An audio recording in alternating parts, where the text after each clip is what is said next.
इस वक्त की बड़ी खबर आपको बता दें, उत्तराखंड सरकार में कैबिनेट मंत्री हरक सिंह रावत ने इस्तीफा दे दिया है। उन्होंने अपनी ही सरकार पर बड़ा आरोप लगाते हुए इस्तीफा दिया है। उनके मुताबिक राज्य सरकार कोटद्वार में मेडिकल कॉलेज को लटका रही है। हरक ने यह भी इस्तीफा देकर कहा कि उनके कई मामले उनके सुने नहीं गए हैं और कैबिनेट की बैठक के समय ही उन्होंने इस्तीफा दिया। सूत्रों के मुताबिक हरक सिंह रावत अब कांग्रेस का रुख कर सकते हैं, क्योंकि कुछ दिन पहले कांग्रेस नेता प्रीतम सिंह से उनकी कई मुलाकातें भी हो चुकी हैं। हालांकि उत्तराखंड बीजेपी अध्यक्ष मदन कौशिक ने न्यूज 18 से बात करते हुए कहा कि किसी ने इस्तीफा नहीं दिया है और अगर कोई खफा है तो उसकी नाराजगी दूर की जाएगी।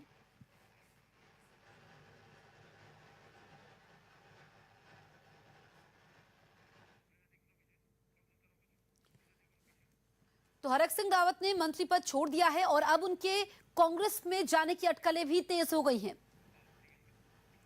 बांग्लादेश में यात्रियों को ले जा रहे एक जहाज में भीषण आग लगने से 38 लोगों की मौत हो गई, जबकि कई लोग अभी भी लापता हैं। बताया गया कि यह 3 मंजिला जहाज फेरी राजधानी ढाका से रवाना हुई थी, जिसमें झालाकाठी के करीब भीषण आग लग गई। इस हादसे की दिल दहला देने वाली तस्वीरें सामने आई, जिसमें ये जहाज लपटों से घिरा नजर आया। बताया गया कि आग जहाज के इंजन रूम में लगी थी, जिसने कुछ ही देर में पूरे जहाज को अपनी चपेट में ले लिया। जहाज की खिड़कियों से भीषण लपटें निकलती नजर आई। अंधेरे में ये लपटें दूर से ही नजर आई। आग ने कुछ ऐसा तांडव मचाया कि डरे सहमे लोग जान बचाने के लिए नदी में ही छलांग लगाने लगे। हालांकि बचाव दल किसी तरह इस बड़ी सी नाव को किनारे की तरफ लाने में कामयाब रहा, जिसके बाद राहत बचाव अभियान शुरू किया गया। नाव में सवार राहत कर्मी किसी तरह जहाज के अंदर पहुँचे और फंसे हुए लोगों की तलाश शुरू की। एक एक कर लोगों को बाहर निकाला गया।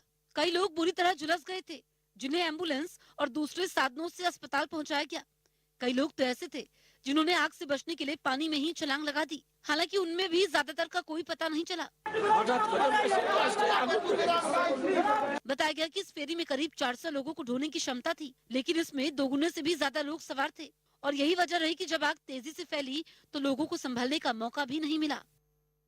छत्तीसगढ़ नगरीय निकाय चुनाव में मतगणना के दौरान कांग्रेस के पक्ष में धांधली का आरोप लगाकर बीजेपी कार्यकर्ताओं ने जमकर हंगामा किया। राजनांदगांव के खैरागढ़ नगर पालिका परिषद में वार्ड नंबर 4 के वोटों की गिनती के दौरान बीजेपी और कांग्रेस को बराबर वोट मिलने के दावे के बाद दोबारा गिनती की गई, जिसमें कांग्रेस के उम्मीदवार को विजेता घोषित कर दिया गया। जिसकी खबर बाहर आते ही बीजेपी के कार्यकर्ताओं ने आपा खो दिया और जबरन मतगणना केंद्र के अहाते में घुस गए। इसके बाद गुस्साए कार्यकर्ताओं ने मतगणना केंद्र के बाहर रखी कुर्सियों को तोड़ना शुरू कर दिया। बीजेपी के कार्यकर्ताओं की भीड़ के सामने पुलिस बेबस नजर आई। इस दौरान बीजेपी कार्यकर्ता बघेल सरकार और प्रशासन के खिलाफ नारेबाजी भी करते रहे। बीजेपी ने आरोप लगाया कि खैरागढ़ नगर पालिका परिषद के 20 वार्ड में 10 में उनकी और 9 में कांग्रेस की जीत हुई, तो वार्ड नंबर 4 में धांधली के जरिए प्रशासन ने कांग्रेस को जीत दिला दी। भारतीय जनता पार्टी के वोट को कांग्रेस में डालकर वार्ड नंबर 4 के प्रत्याशी को जिताया गया है। बीजेपी ने वार्ड नंबर 4 में दोबारा वोटों की गिनती कराने की मांग की और ऐसा नहीं होने पर धरना देने की धमकी दी। जम्मू कश्मीर से बड़ी खबर आ रही है। खबर है कि शोपियां जिले में सुरक्षा बल के जवानों और आतंकवादियों के बीच मुठभेड़ शुरू हो गई है। मुठभेड़ की घटना तब हुई जब सुरक्षा बल को इलाके में कुछ आतंकवादियों के छिपे होने की खबर मिली। इसके बाद पूरे इलाके को घेर कर सर्च ऑपरेशन शुरू किया गया, लेकिन जैसे ही सुरक्षा बल के जवान आतंकवादियों के नजदीक पहुंचे, दहशतगर्दों ने उन पर फायरिंग शुरू कर दी। खबर है कि इलाके में 2 आतंकी छिपे हैं, जिन्हें सुरक्षा बल के जवानों ने घेर लिया है। मलेशिया में आई बाढ़ ने लोगों की जिंदगी तबाह कर दी। वहां शाह आलम इलाके से आई तस्वीरें देखकर ऐसा लगा मानो वहां शहर के बीच कोई बांध फूट पड़ा हो, जो सब कुछ डुबा देने के लिए बेताब दिखा। सड़कों पर घुटनों तक पानी और उसमें तैरता सामान उस जगह की हालत बताने के लिए काफी था। पूरे शहर में नाव चलती नजर आई, जिनसे लोग सुरक्षित जगहों की तरफ जाते दिखाई दिए। घरों की पहली मंजिल तक पहुंचते बरसाती पानी ने लोगों की मुश्किलें बढ़ा दी, जिसके बाद उससे निपटने की तैयारी भी तेज कर दी गई। कोरोना के ओमिक्रॉन वेरिएंट की दहशत के बीच वेटिकन सिटी में ईसाइयों के सबसे बड़े धर्मगुरु पोप फ्रांसिस ने क्रिसमस मनाया।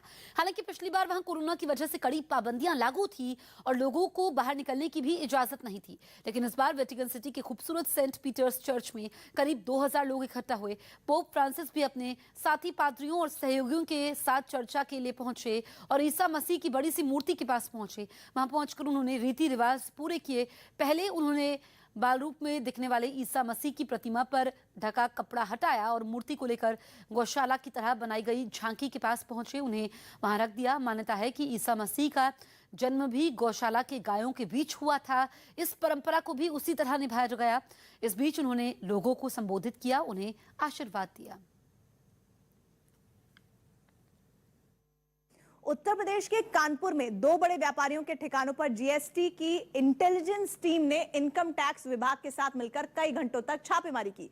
दावा है कि कानपुर के इत्र व्यापारी पीयूष जैन के घर से 165 करोड़ से ज्यादा कैश बरामद किया गया, जिसे देखकर जांच टीम के भी होश उड़ गए। बरामद रकम इतनी ज्यादा थी कि उसे गिनने के लिए एक नहीं बल्कि कई मशीनों की मदद ली गई। छापेमारी के दौरान इत्र व्यापारी पीयूष जैन के पूरे घर को सील कर दिया गया। बाहर से भी पुलिस का पहरा बैठा दिया गया ताकि कोई भी इस कार्रवाई में दखल ना दे सके। वहीं जिस कमरे में कई घंटों तक नोटों की गिनती चलती रही, वो पूरा कमरा नोटों की गड्डियों से भरा दिखाई दिया। फर्श पर हर तरफ नोट ही नोट दिखाई दे रहे थे। इन नोटों की गड्डियों को रखने के लिए कई बड़े संदूकों को लाया गया, जिसके बाद उन संदूकों को जांच टीम ने अपने साथ ले जाने का भी इंतजाम किया। 150 करोड़ से ज्यादा जो मिला है उसको जहां एक और इनकम टैक्स और जीएसटी के अधिकारी इसको ट्रंक्स में रख रहे हैं, तो वहीं उसके लेके व्हीकल आ चुकी है। इस छापेमारी के बाद जांच टीम कारोबारी पीयूष जैन के बेटे को पूछताछ के लिए अपने साथ ले गई। अब इत्र व्यापारी के अलावा जीएसटी और इनकम टैक्स विभाग की टीम ने शहर के एक और व्यापारी पर शिकंजा कसा। जांच टीम के पान मसाला कारोबारी के अग्रवाल के घर पर भी छापेमारी होने की जानकारी है। खबर है कि उन्हें पान मसाला बनाने में इस्तेमाल होने वाले खुशबूदार केमिकल की सप्लाई इत्र व्यापारी पीयूष जैन ही करता था, जिनके घर हुई छापेमारी में 165 करोड़ से ज्यादा कैश बरामद करने का दावा किया गया। वहीं जांच टीम अब इस बात का पता लगाने में जुटी है कि इतनी बड़ी रकम उनके पास आई तो आई कहां से। और इस बीच कानपुर में व्यापारियों के ठिकानों पर हुई छापेमारी से राज्य का सियासी पारा गर्मा गया। बीजेपी ने इस मुद्दे पर समाजवादी पार्टी को निशाने पर लिया और इन व्यापारियों को समाजवादी पार्टी के नेताओं का करीबी बताते हुए उस पर हमला बोल दिया।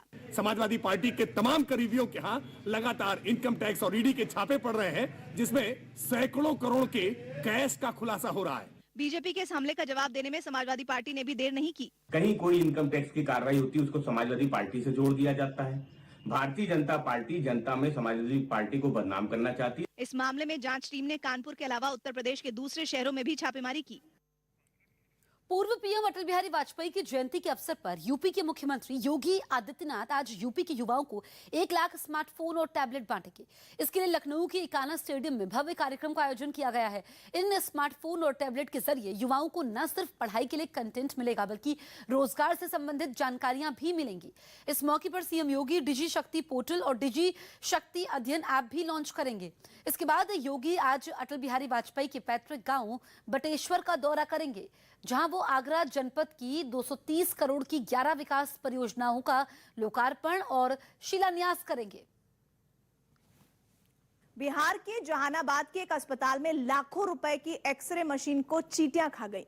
असल में इलाके के विधायक सतीश कुमार ने जब अस्पताल का दौरा किया तो उन्होंने वहां एक्सरे की नई मशीन उन्हें नजर आई, जिसे इस्तेमाल में नहीं लाया गया था। बताया गया कि विधायक ने 22 लाख रुपए की उस मशीन को अपने सामने चालू करवाया, लेकिन उससे एक भी एक्सरे नहीं निकला। जब विधायक ने डॉक्टरों से मशीन की खराबी के बारे में पूछा तो जवाब मिला कि लंबे वक्त से मशीन रखी है और चींटियां खा गई है इसे। इसके बाद मशीन की सप्लाई करने वाले कॉन्ट्रैक्टर से भी बात की गई तो उसने भी यही जवाब दिया कि मशीन तो बिल्कुल सही दी गई थी, लेकिन अभी उसे चींटियां खा गई हैं। खबर है कि इस घटना के बाद वहां हैदराबाद के दूसरी मशीन मंगवाई जा रही है और इससे पहले बिहार में चूहों के शराब पीने की खबर भी काफी सुर्खियों में रही थी। जम्मू कश्मीर से बड़ी खबर आ रही है। खबर है कि शोपियां जिले में सुरक्षा बल के जवानों और आतंकवादियों के बीच मुठभेड़ शुरू हो गई है। मुठभेड़ की घटना तब हुई जब सुरक्षा बल के जवानों ने वहां पर कुछ इलाके में आतंकवादियों को छिपे हुए देखा। इसके बाद पूरे इलाके को घेरकर सर्च ऑपरेशन शुरू किया गया, लेकिन जैसे ही सुरक्षा बल के जवान आतंकवादियों के नजदीक पहुंचे, दहशतगर्दों ने उन पर फायरिंग शुरू कर दी। खबर है कि इलाके में 2 आतंकी छिपे हैं, जिन्हें सुरक्षा बल के जवानों ने घेर लिया है। म्यांमार की सेना ने अपने यहां करेन विद्रोहियों के कब्जे वाले एक छोटे से शहर पर ऐसी एयर स्ट्राइक की कि वहां रहने वाले सैकड़ों लोग पैदल ही बॉर्डर पार कर थाईलैंड भाग गए। ज्यादा अधिकारों की मांग कर रहे करेन समुदाय के लोग वैसे तो दशकों से म्यांमार की सरकार से लड़ रहे हैं, लेकिन फरवरी में वहां तख्ता पलट के बाद उनकी जंग तेज हो गई। जिसके जवाब में म्यांमार की सेना ने विद्रोहियों पर हमला कर दिया और फिर जो तस्वीरें सामने आई उनमें मीलों दूर से धुएं का गुबार उठता नजर आया। म्यांमार की सेना के धुआंधार हवाई हमलों ने इलाके में ऐसी दहशत फैला दी कि सैकड़ों लोग अपने घर छोड़कर भाग खड़े हुए। वो अपना बोरिया बिस्तर लेकर थाईलैंड की तरफ जाते दिखे। महिलाओं के साथ छोटे बच्चे भी पनाह की आस में भटकते नजर आए। लेकिन इसके बाद तो म्यांमार के लोगों का जत्था थाईलैंड में घुसने के लिए नदी को पार करने लगा। एक तस्वीर तो ऐसी देखने को मिली जिसमें एक शख्स अपने बच्चे को पीठ पर लेकर पानी के बीच चलता नजर आया। हालांकि थाईलैंड की सेना के जवानों ने म्यांमार के लोगों को धुतकारा नहीं और उनकी मदद के लिए तैयार दिखे। वो उन्हें अपने ट्रकों में लेकर कैंपों तक ले गए। पंजाब में विधानसभा चुनाव से ठीक पहले टीम इंडिया के स्पिनर रहे हरभजन सिंह ने क्रिकेट से संन्यास का ऐलान कर दिया। हालांकि उन्होंने ये तो नहीं बताया कि दूसरी पारी में वो क्या करने वाले हैं, लेकिन ऐसी अटकलें हैं कि वो राजनीति में एंट्री मार सकते हैं, क्योंकि कुछ दिन पहले ही कांग्रेस नेता नवजोत सिंह सिद्धू के साथ उनकी मुलाकात हुई थी और तभी से ये चर्चा तेज हो गई है कि वो कांग्रेस का हाथ थामकर चुनाव में ताल ठोक सकते हैं। जलंधर के हीरो हरभजन सिंह ने संन्यास का ऐलान करते हुए मैदान पर अपने यादगार पलों का जिक्र किया, लेकिन साथ ही ये भी कह दिया कि वो नई पारी के लिए तैयार हैं। इसलिए ऐसा माना जा रहा है कि वो सियासत की पिच पर उतर सकते हैं। अब नई चुनौतियों के साथ एक दूसरा चैप्टर मेरी जिंदगी में शुरू हो रहा है। यकीन मानिए आपका टर्मिनेटर इम्तिहान के लिए तैयार है, बस प्यार बनाए रखना। उत्तराखंड सरकार में कैबिनेट मंत्री हरक सिंह रावत ने इस्तीफा दे दिया है। उन्होंने अपनी ही सरकार पर बड़ा आरोप लगाते हुए इस्तीफा दिया है। उनके मुताबिक राज्य सरकार कोटद्वार में मेडिकल कॉलेज को लटका रही है। हरक ने यह इस्तीफा भी कैबिनेट की बैठक के समय दिया है। सूत्रों के मुताबिक हरक सिंह रावत अब कांग्रेस का रुख कर सकते हैं, क्योंकि कुछ दिन पहले कांग्रेस नेता प्रीतम सिंह से उनकी कई मुलाकातें भी हो चुकी हैं। हालांकि उत्तराखंड बीजेपी अध्यक्ष मदन कौशिक ने न्यूज 18 से बात करते हुए कहा कि किसी ने इस्तीफा नहीं दिया है और अगर कोई नाराज है तो उसकी नाराजगी दूर कर ली जाएगी। राजस्थान के कोटा से डरा देने वाली कुछ तस्वीरें सामने आई। वहां एक केमिकल फैक्ट्री आग की लपटों में घिर गई। बताया गया कि ये आग शॉर्ट सर्किट की वजह से लगी और देखते ही देखते इसने पूरी फैक्ट्री को अपनी चपेट में ले लिया। वहां से सामने आई तस्वीर में उस फैक्ट्री से ऊंची ऊंची लपटें उठती दिखाई दी। इसके साथ ही काले धुएं के गुबार ने उस इलाके के आसमान को पूरी तरह ढक दिया। डराने वाली इन तस्वीरों से उस फैक्ट्री के पास अफरा तफरी मची रही। जानकारी मिलते ही दमकल विभाग के कर्मचारी वहां पहुंचे और आग को बुझाने की तैयारी में जुट गए। बताया गया कि फैक्ट्री के अंदर केमिकल रखे हुए थे, जिसकी वजह से आग तेजी से भड़की। हालांकि करीब 4 घंटे की मेहनत के बाद फायर ब्रिगेड के लोगों ने आग बुझा दी, लेकिन तब तक उनमें रखा सारा सामान जलकर राख हो गया। 7 करोड़ साल से भी ज्यादा पुराना डायनासोर का अंडा मिलने की खबर है। सबसे हैरानी की बात यह है कि उस अंडे में डायनासोर का भ्रूण भी मौजूद मिला, जो पुरातत्व विज्ञान से जुड़े लोगों के लिए भी हैरान करने वाली बात रही है, क्योंकि दावा यह है कि डायनासोर के अंडे में मौजूद भ्रूण करोड़ों साल से फॉसिल यानी जीवाश्म के रूप में मौजूद है। दक्षिणी चीन के एक शहर में चट्टान के नीचे से अंडा मिला और अंडा मिलने के बाद खोज करने वालों ने पाया कि उसमें डायनासोर का जीवाश्म मौजूद है। ये उड़ने वाला डायनासोर बताया जा रहा है, जिसकी लंबी गर्दन और लंबी चोंच हुआ करती थी। करोड़ों साल पहले इस तरह के डायनासोर एशिया और उत्तरी अमेरिका की चट्टानों में ही पाए जाते थे। ये पंखों वाले डायनासोर थे जिनके दांत नहीं होते थे, इसलिए ये पेड़ पौधे खाकर जिंदा रहते थे, मतलब शाकाहारी हुआ करते थे। वैज्ञानिकों का दावा यह है कि ये डायनासोर जब अंडे से बाहर आता तो इसकी लंबी 2 से 3 मीटर के बीच लंबाई जो है 2 से 3 मीटर के बीच हो सकती है। अभी तक डायनासोर के जितने भी जीवाश्म दुनिया भर में मिले हैं, उनमें इसे सबसे ज्यादा विकसित बताया जा रहा है। इसलिए माना यह भी जा रहा है कि डायनासोर के बारे में ज्यादा जानकारियां पता लगाने में यह अंडा काफी उपयोगी साबित हो सकता है। राजस्थान के जैसलमेर में फाइटर प्लेन एक MiG-21 क्रैश हो गया है। हादसे में फाइटर प्लेन के पायलट शहीद हो गए। बताया जाता है कि क्रैश होने के बाद MiG-21 में आग लग गई। वायुसेना के मुताबिक हादसे में विंग कमांडर हर्षित सिन्हा शहीद हो गए। जम्मू कश्मीर की राजधानी श्रीनगर से हैरान करने वाली तस्वीरें सामने आई। वहां एक चेक पोस्ट पर तैनात एक पुलिस वाले को टेम्पो ने रौंद दिया। यह हादसा तब हुआ जब वो गाड़ियों की चेकिंग कर रहा था। तभी 2 कारों के पीछे से एक टेम्पो आता दिखाई दिया। वो इतनी रफ्तार में था कि रुकने की बजाय सीधा पुलिस वाले से जाकर भिड़ गया। जैसे ही टक्कर लगी, पुलिस वाला टेम्पो के नीचे आ गया। साथ ही वहां से गुजर रही एक महिला भी इसकी चपेट में आ गई।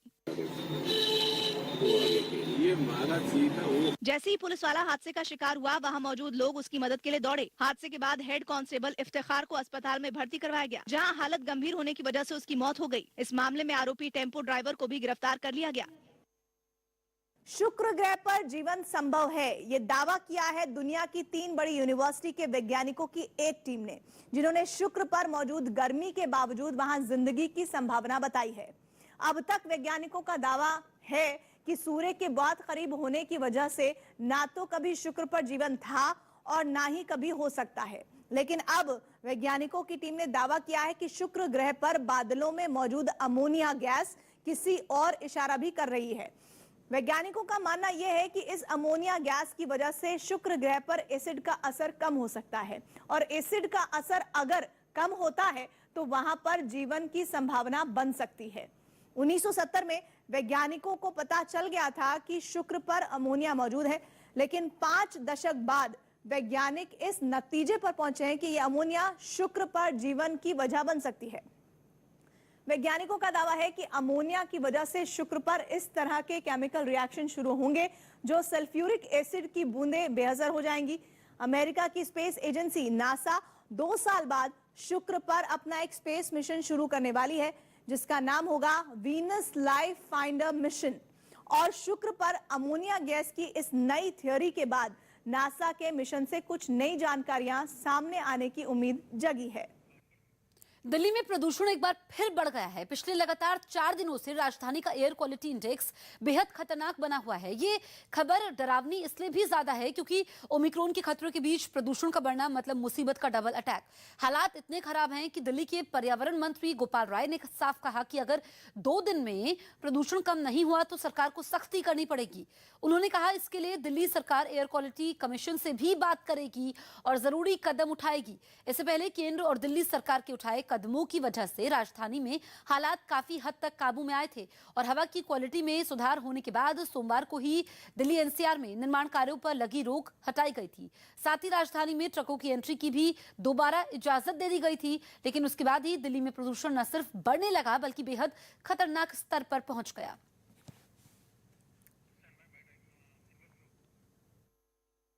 केंद्रीय वायु गुणवत्ता आयोग के साथ संवाद करके और जो भी जरूरी कदम होगा हम उठाएंगे।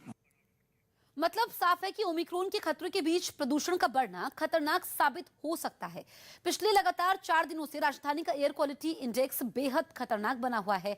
हालात इतने खराब है कि पर्यावरण मंत्री गोपाल राय ने साफ कहा कि अगर 2 दिन में प्रदूषण में कमी नहीं आई तो दोबारा सख्त कदम उठाने पड़ेंगे और पाबंदियां लगानी होंगी। इसके लिए उन्होंने एयर क्वालिटी कमीशन से बात करके जरूरी कदम उठाने की बात कही। हवा की क्वालिटी में सुधार होने के बाद सोमवार को ही दिल्ली एनसीआर में निर्माण कार्यों पर लगी रोक हटाई गई थी। साथ ही राजधानी में ट्रकों की एंट्री की भी दोबारा इजाजत दे दी गई थी, लेकिन उसके बाद प्रदूषण बढ़ गया बल्कि बेहद खतरनाक स्तर पर भी पहुंच गया। बताया गया कि धीमी रफ्तार से चलती हवा और ह्यूमिडिटी ज्यादा होने की वजह से प्रदूषण बढ़ा, क्योंकि हवा में घुले धूल, धुएं और प्रदूषण के महीन कण आगे नहीं बढ़ पा रहे। हालांकि गोपाल राय ने यह भी दावा किया कि मौसम वैज्ञानिकों का अनुमान है कि सुबह से प्रदूषण में कमी आएगी। पंजाब में आतंकवादी किसी बड़ी साजिश की रचने की फिराक में है, जिसे लेकर खुफिया एजेंसियों ने अलर्ट जारी किया है और खबर है कि पंजाब में लश्कर तैयबा के आतंकवादी घुसपैठ कर सकते हैं और इस साजिश को अंजाम देने के लिए उन्होंने पाकिस्तान की सेना से कमांडो की ट्रेनिंग भी ली है। यही नहीं, खबर यह भी है कि इन आतंकियों की संख्या 5 हो सकती है और वो सिखों की वेशभूषा में करतारपुर कॉरिडोर के जरिए घुसपैठ की कोशिश में है। पंजाब के अलावा आतंकवादियों ने कश्मीर में भी सुरक्षा बल के जवानों पर हमले की साजिश रची है, जिसकी जिम्मेदारी पाकिस्तान की खुफिया एजेंसी आईएसआई ने अपने एक आतंकी नेटवर्क को दी है। यूपी के पीलीभीत से रोंगटे खड़े कर देने वाला एक वीडियो सामने आया। वहां एक बेकाबू ट्रक ने एक बुजुर्ग को रौंद दिया है। 1 दिन पहले यह घटना तब हुई जब वो बुजुर्ग सड़क पार कर रहे थे, तभी उन्हें सामने से आ रहे उस ट्रक ने टक्कर मार दी। इस घटना का एक वीडियो भी सामने आया जिसमें वहां की एक भीड़ भाड़ वाली सड़क को कुछ लोग पार करते दिखाई दिए। इन्हीं लोगों में वो बुजुर्ग भी दिखे। उनके हाथ में एक लाठी थी और वो धीरे धीरे सड़क की दूसरी ओर जाते नजर आए, लेकिन वो अपनी मंजिल तक पहुंचते उससे पहले ही वो ट्रक अचानक मुड़ा और उस बुजुर्ग को अपनी चपेट में ले लिया। हादसे के बाद वहाँ भीड़ तो जुट गई, लेकिन कोई भी उनकी मदद के लिए आगे नहीं आया। इतना ही नहीं, एक पुलिस वाला भी वहाँ नजर आया जो टहलता हुआ हादसे वाली जगह पर पहुंचा तो जरूर, लेकिन घायल को अस्पताल पहुंचाने के बजाय वो उल्टे पांव वापस हो गया। हालांकि बाद में कुछ लोगों की मदद से घायल बुजुर्ग को अस्पताल पहुंचा दिया गया। इस वक्त की बड़ी खबर आपको बता दें, लुधियाना कोर्ट ब्लास्ट मामले में जिस आदमी की मौत हुई थी उसकी पहचान पूर्व पुलिसकर्मी गगनदीप सिंह के तौर पर हुई है, जो पुलिस विभाग में हेड कांस्टेबल पद पर थे। 2019 में इसे ड्रग्स से जुड़े एक मामले में नौकरी से बर्खास्त कर दिया गया था। बाद में उसने 2 साल जेल में भी गुजारे थे। इसी साल सितंबर में वो जेल से रिहा हुआ था। परिवार वालों ने गगनदीप सिंह की पहचान की है। सुरक्षा एजेंसियों के सूत्रों के मुताबिक लुधियाना ब्लास्ट में करीब 1 किलो से ज्यादा विस्फोटक का इस्तेमाल किया गया था। वहीं सुरक्षा एजेंसियों ने धमाके में खालिस्तानी संगठन बब्बर खालसा के रिंदा के नाम का पर्दाफाश किया है। रिंदा पाकिस्तान में बताया जाता है। रिंदा बब्बर खालसा इंटरनेशनल से जुड़ा हुआ है। पंजाब का सबसे बड़ा गैंगस्टर रिंदा का पूरा नाम हरविंदर सिंह है, जो पिछले 2 साल से पाकिस्तान में है। इस बीच लुधियाना की जिला अदालत में हुई धमाके की जांच केंद्रीय एजेंसियों ने तेज कर दी। यह साफ हो चुका है कि यह धमाका आरडीएक्स के जरिए किया गया, लेकिन यह पता चलना अभी बाकी है कि आखिर धमाके के पीछे किसका हाथ है और धमाके के पीछे मंशा क्या रही। एनआईए की टीम लुधियाना कोर्ट में चप्पे चप्पे पर जांच करने में लगी रही। साथ में लुधियाना पुलिस भी लगी रही। सख्त सुरक्षा पहरे के बीच जांच चलती रही। कोर्ट में खड़ी उन कारों को भी हिलाने की इजाजत नहीं दी गई जिन्हें धमाके की वजह से नुकसान पहुंचा था। एक दिन पहले कोर्ट में हुआ धमाका इतना जोरदार था कि आसपास की कई दीवारें एक झटके में मलबे में बदल गई थी। मुख्यमंत्री ने इस बात पर मुहर लगा दी कि धमाके में आरडीएक्स का इस्तेमाल हुआ था। आरडीएक्स ते कुछ ऐसे इशू है जेड़े पंजाब कोल वो सिस्टम नहीं है। वो केंद्र सरकार दी एजेंसियां आके देखदियां है किस लेवल दा आरडीएक्स कित्थों आया हो सकदा।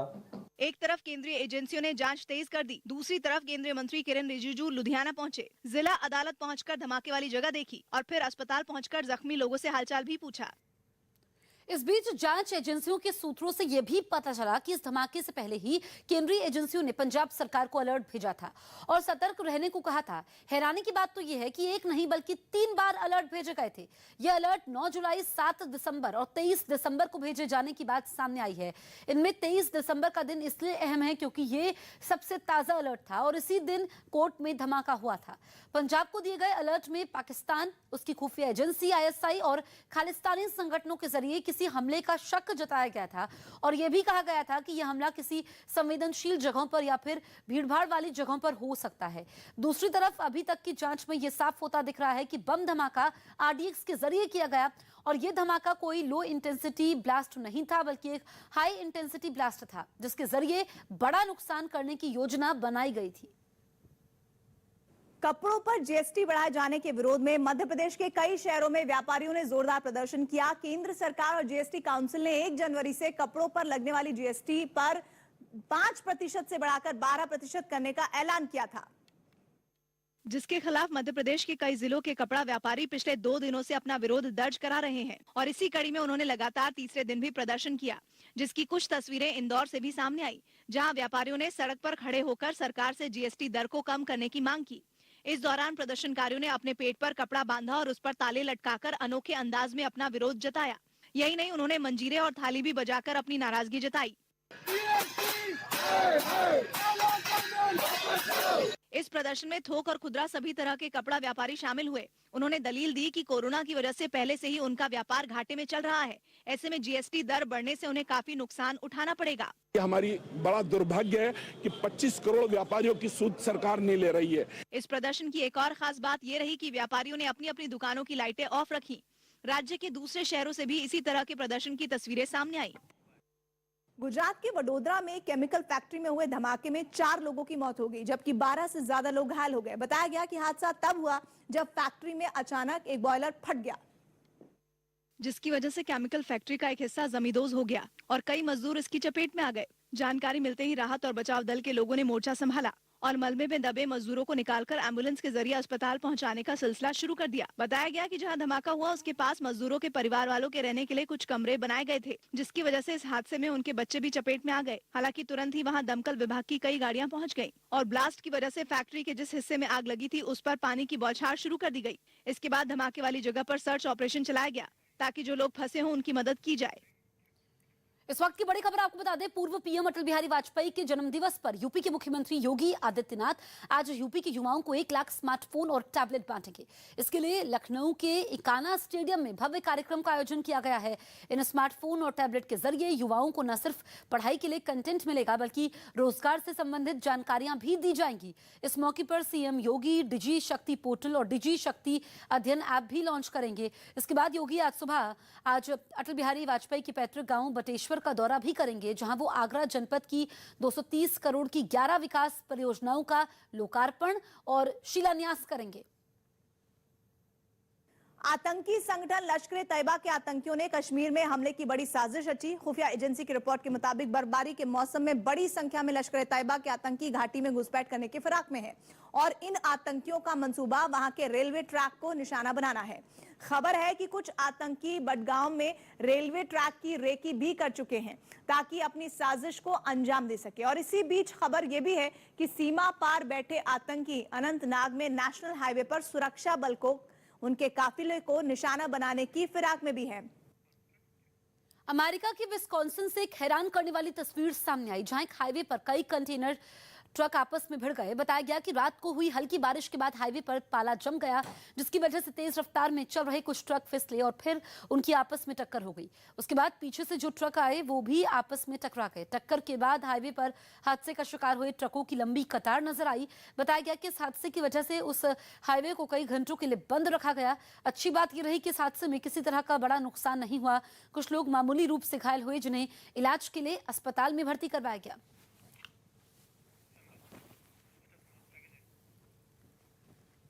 ओमिक्रॉन वेरिएंट की दहशत के बीच वेस्ट बैंक में ईसा मसीह के जन्मस्थल बेथलेहम में क्रिसमस से पहले शानदार बैंड परेड निकाली गई। वेस्ट बैंक में अंतर्राष्ट्रीय पर्यटकों की एंट्री इजराइल से होती है और इजराइल आने वाली लगभग सभी उड़ानों पर फिलहाल बैन लगा रखा है और ऐसे में बेथलेहम को लगातार दूसरे साल क्रिसमस पर दूसरे देशों से आए पर्यटक नसीब नहीं होंगे। लेकिन फिर भी वहां बरसों से चली आ रही परंपरा निभाई गई और क्रिसमस से पहले होने वाली बैंड परेड जोर शोर से निकली। परेड ने ऐसा समा बांधा कि कुछ पल के लिए ही सही ओमिक्रॉन के डर के बीच हर तरफ जश्न का रंग बिखर गया। पहले बैक पाइपरों की टोली ने शानदार धुन बजाई और फिर ड्रमर अपना जलवा दिखाते नजर आए। कोरोना फैलने से पहले क्रिसमस पर बेथलेहम में दुनिया भर से हजारों लोग आते थे, लेकिन बीते 2 साल से वहां पर्यटन की चमक फीकी पड़ी है। केंद्रीय गृह राज्य मंत्री अजय मिश्र टेनी को ब्लैकमेल करने की कोशिश करने वालों पर दिल्ली पुलिस का शिकंजा कस गया और दिल्ली पुलिस ने इस मामले में 5 आरोपियों को गिरफ्तार कर लिया, जो 17 दिसंबर को अजय मिश्र टेनी की शिकायत पर इस मामले की जांच कर रही थी। गिरफ्तार किए गए लोगों पर अजय मिश्र टेनी से करोड़ों रुपए की मांग करने का आरोप है, जो लखीमपुर खीरी हिंसा मामले में अपने पास कुछ वीडियो होने का झांसा दे रहे थे। पुलिस ने बताया कि सभी आरोपी एक कॉल सेंटर में काम करते हैं, जिनमें से 4 को नोएडा से तो 1 को दिल्ली से गिरफ्तार किया गया। ये जो आरोपी हैं, इनमें से कुछ आरोपी पहले भी इसी तरह से वीओआईपी कॉल के जरिए जालसाजी और ब्लैकमेल करने की कोशिश कर चुके हैं। लद्दाख के लेह में सीजन की पहली बर्फबारी हुई, जिसके बाद वहां का तापमान भी गिर गया। लेह में हुई बर्फबारी के बाद शहर की सड़कें पूरी तरह सफेद चादर में लिपटी नजर आई। घरों की छतें और सड़कें पूरी तरह बर्फ से ढकी नजर आई। दूर दूर तक सिर्फ बर्फ ही बर्फ दिखी। पिछले कुछ दिनों से लद्दाख के कई इलाकों का तापमान माइनस में चल रहा है और इस बर्फबारी के बाद लेह के तापमान में भी अच्छी खासी गिरावट आ गई। बिहार के मुजफ्फरपुर से एक हैरान करने वाला वीडियो सामने आया। वहां बिजली के हाई टेंशन तार वाले टावर पर चढ़े एक आदमी को नीचे उतारने के लिए एसडीआरएफ और पुलिस के पसीने छूट गए। बताया गया कि आदमी मिठाई और मोबाइल के लिए एक दिन पहले उस टावर पर चढ़ा था और जब उसे उतारा गया तो उस आदमी की हरकतों से गुस्साई भीड़ ने उस पर हमला कर दिया। हालांकि वहां मौजूद पुलिस वालों ने तुरंत ही मोर्चा संभाला और मारपीट कर रहे लोगों से उसे बचा लिया। लेकिन इससे पहले जो हुआ उसने लोगों और वहां मौजूद पुलिस वालों को भी हैरान कर दिया। उस आदमी ने नीचे न उतरने के लिए सारे दांव आजमाए, यहाँ तक कि वो टावर को छोड़कर बिजली की तार से लटक गया। इसके बाद उसे बचाने के लिए सबसे पहले टावर के आसपास एक बड़ा जाल बांध दिया गया और फिर उसे नीचे उतारने की कोशिश की गई। उसकी जान बचाने के लिए कई इलाकों की बिजली भी काट दी गई और फिर जिस बिजली की तार पर वो लटका हुआ था उसे टावर से खोल दिया गया, जिससे वो आदमी तार से लटकता हुआ नीचे बंधे जाल से गिर गया और जब पुलिस उसे अपने साथ ले जाने लगी तो गुस्साए लोगों ने अपना आपा खो दिया।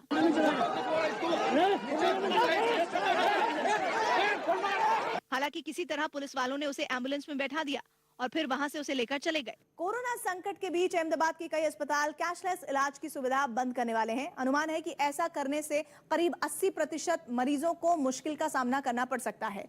AHNA यानी Ahmedabad hospitals and nursing homes association और सरकारी बीमा कंपनियां इसके खिलाफ हैं, क्योंकि इसका सीधा असर मरीजों पर पड़ेगा। प्राइवेट अस्पतालों का आरोप है कि कुछ सरकारी बीमा कंपनियां समय पर इलाज में खर्च हुए पैसों का भुगतान नहीं करती। ये आरोप AHNA पर लगे हैं, क्योंकि अहमदाबाद में यही एसोसिएशन बीमा कंपनियों की अगुवाई करती है। हालांकि इन आरोपों के जवाब में AHNA ने कहा है कि इन समस्याओं के पीछे बीमा कंपनियों का प्रशासन जिम्मेदार है, लेकिन इन सब के बीच अहमदाबाद के 125 प्राइवेट अस्पतालों ने अगले साल 15 जनवरी से कैशलेस सुविधा बंद करने का फैसला किया है। कोरोना संकट के बीच दक्षिणी अमेरिकी देश पेरू की राजधानी लीमा में सेंटा की वापसी हो गई। करीब 2 साल बाद सेंटा क्लॉज को अपने बीच देखकर वहां लोगों में खुशी की लहर दौड़ी। इस बीच सेंटा बने शख्स ने बच्चों को कई उपहार भी बांटे। बताया गया कि जो शख्स सेंटा बनकर वहां पहुंचा, उसने अपने दोस्तों और बाकी लोगों से पैसे जुटाकर बच्चों के लिए उपहार खरीदे और उनके बीच बांटे। इस बीच बच्चों के माता पिता ने भी सेंटा क्लॉज को क्रिसमस की बधाई दी। सब लोगों ने जश्न मनाते हुए काफी वक्त साथ में बिताया।